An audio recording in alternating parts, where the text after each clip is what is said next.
교보증권 깜깜이 수수료 사태를 둘러싸고 정치권의 행보도 바빠지고 있습니다. 해당 사안과 관련된 여파는 점점 커져서 오는 국정감사에까지 번질 전망입니다. 자세한 이야기는 강민경 기자와 살펴보도록 하겠습니다. 네, 강 기자. 최근에 단독 보도한 교보증권 수수료와 이자 부풀리기에 대해서 정치권의 이목이 집중이 되고 있습니다. 네, 그렇습니다. 네. 교보증권이 한 개인 고객을 상대로 주식거래 수수료와 대출 이자를 정해진 요율보다 최대 10배 이상 뻥튀기에 최소 36억 원을 과다 징수한 사례가 있었다고 지난 2일 단독 보도했었는데요. 네. 이러한 논란에 대해 정치권에서도 적극적인 행보를 보이고 있습니다.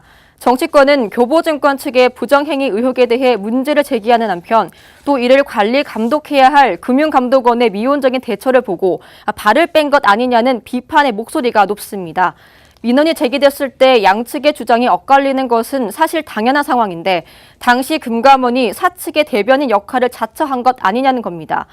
이번 교보증권 수수료 폭리 사건을 시작으로 업계 전반을 모두 조사한다면 지금껏 묻혀있던 한국금융업계의 모럴 해저드가 더 드러날 수 있을 것이란 증권업계 전 관계자의 의견도 나왔습니다. 네, 국정감사에서도 이번 사안이 논해질 예정이라고요. 네, 그렇습니다. 네. 국회 정무위원회 소속 성일종 의원은 오늘 저희와의 인터뷰에서 해당 사안을 오는 12일 금감원 국정감사에서 심도 있게 논의할 것이라고 밝혔습니다. 성 의원은 이번 사안은 상당히 중대한 사태이며 이것은 비단 한 증권사만의 문제일 뿐만이 아니라 증권업계에 만연한 고객 유치 및 영업의 부정적인 행태에서 비롯된 건이라고 지적했습니다. 이어 성 의원은 고객의 거래 금액별로 이자율과 또 수수료율을 다르게 책정할 경우 구두협의가 아닌 문서화를 규정으로 정해 놓아야 투명한 금융 거래가 이뤄질 수 있을 것이며 추후 분쟁이 발생했을 때도 명확하게 사실관계를 파악할 수 있을 것이라고 강조했습니다. 때문에 금감원에 국내 증권사의 수수료 및 이자에 대한 규모, 분쟁, 민원 등의 전수조사를 모두 요구하겠다는 것이 성 의원의 입장이고요. 또 추후 이 사안의 심각성에 대해 추가 논의가 필요하다고 판단되는 경우엔 금감원장과 교보증권 김혜준 사장 등을 추가 증인 신청해서 오는 26일 종합국정감사에서 잘잘못을 따져 물을 것이라고 말했습니다. 성 의원과의 인터뷰 직접 들어보시겠습니다. 이 문제는 소비자 보호라고는 굉장히 금융당국의 첫 번째 의지가 있는 것이고 또 금감원장의 취임사에서도 소비자 보호를 제일 우선 그 가치로 하겠다 이런 취임사를 하셨어요. 지금 이런 사례를 봤었을 때에 소비자에 대한 고려가 전혀 안 돼 있다.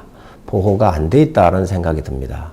거래하는 금액에 따라서 그때그때 틀린 금액, 요율이 적용됐다고 하는 것은 이게 고무줄 같은 기능이고 이거 자체가 합법이라고 볼 수가 없거든요. 그래서 국정감사에서 이 문제를 심도 있게 다루도록 하겠습니다.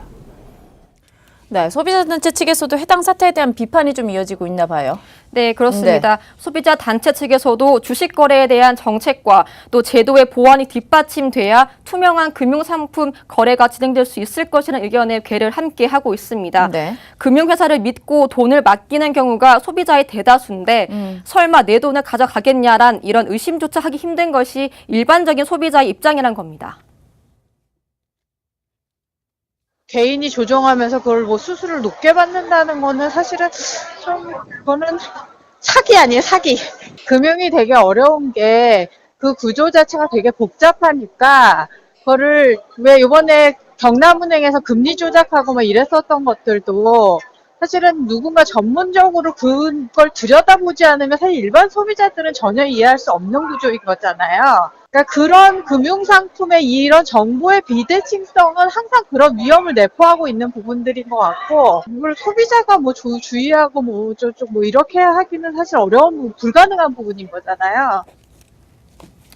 네, 이번 교보증권 사태를 시작으로 국내 증권사들에 대한 전수조사가 시작된다면 논란의 파장이 더 커질 것으로 전망되는 가운데 저도 업계 전반에 대한 추가 취재를 계속 진행해 나갈 예정입니다. 네, 소비자단체와 정치권의 이목이 모두 집중이 되고 있는 이번에 교보증권 수수료 폭리 논란 앞으로 어떻게 해결이 되고 보완이 될지 또 업계 전반에는 문제에 어떤 것들이 있는지도 또 후속 보도에 신경 써주시기 바랍니다.